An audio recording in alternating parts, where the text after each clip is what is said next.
Paramashivoham.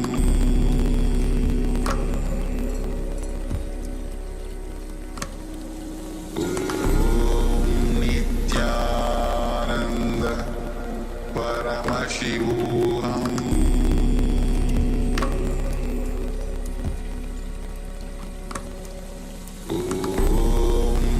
Nithyananda Paramashivoham.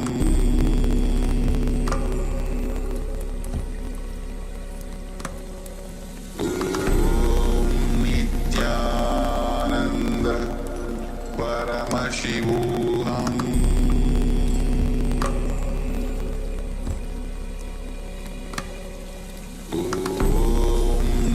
Nithyananda Paramashivoham.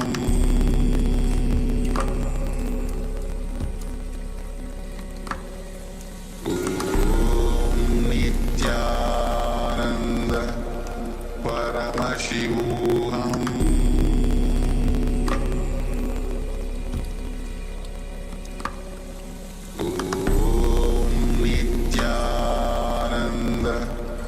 Paramashivoham.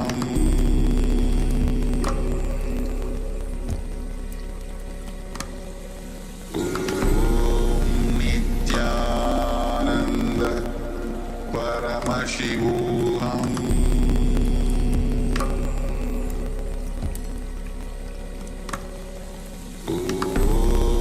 Nithyananda Paramashivoham.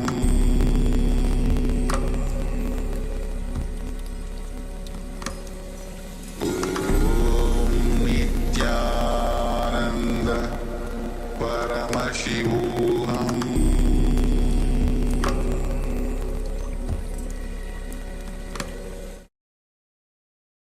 Now, slowly return to your physical body. Start to wiggle your fingers and toes. Rotate your wrists and your ankles. Pull your knees up towards your chest and circle them with your arms and rock your body from side to side. Slowly return to a comfortable seated position. Congratulations, you completed the Nithyananda, all 308 asanas of Kailasa's Nithyananda Yoga. With this, let us now all get ready for another powerful day of Paramashivoham, starting off with a power manifestation. The first power manifestation, as always, is going to be blindfold reading, so have your blindfolds ready, as the next set of acharyas is already waiting to take over the session from here. Today we are going to have the Keshavata Moti Bhava Samadhi Darshan. So today's topic will be all around wealth manifestation, wealth completion. So it is an exciting and most significant topic of the day. So make sure you attend the whole day sincerely. And we hope to see you all again tomorrow for another round of Dvitiya Vinyasa Karma. For now, let us all sit with our head, neck and spine in a straight line, bring our hands in Namaskara Mudra, and conclude this session with the Purna Mantra. Om Purnamadav Purnamidam Purnat Purnamudachyate Purnasya Purnamadaya Purnamevavashishyate. Om Shanti Shanti Shanti. Hari Om Tat Sat. Sarvam Bhagavat Shri Nithyananda Paramashiva Parukar Panamastu. Om Nithyanandam. Thank you all, Nithyanandam. Om Nithyananda Paramashivoham. Om Nithyananda Paramashivoham. Om Nithyananda Paramashivoham.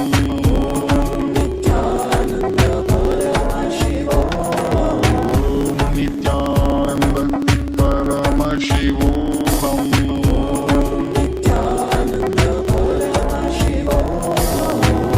Nithyananda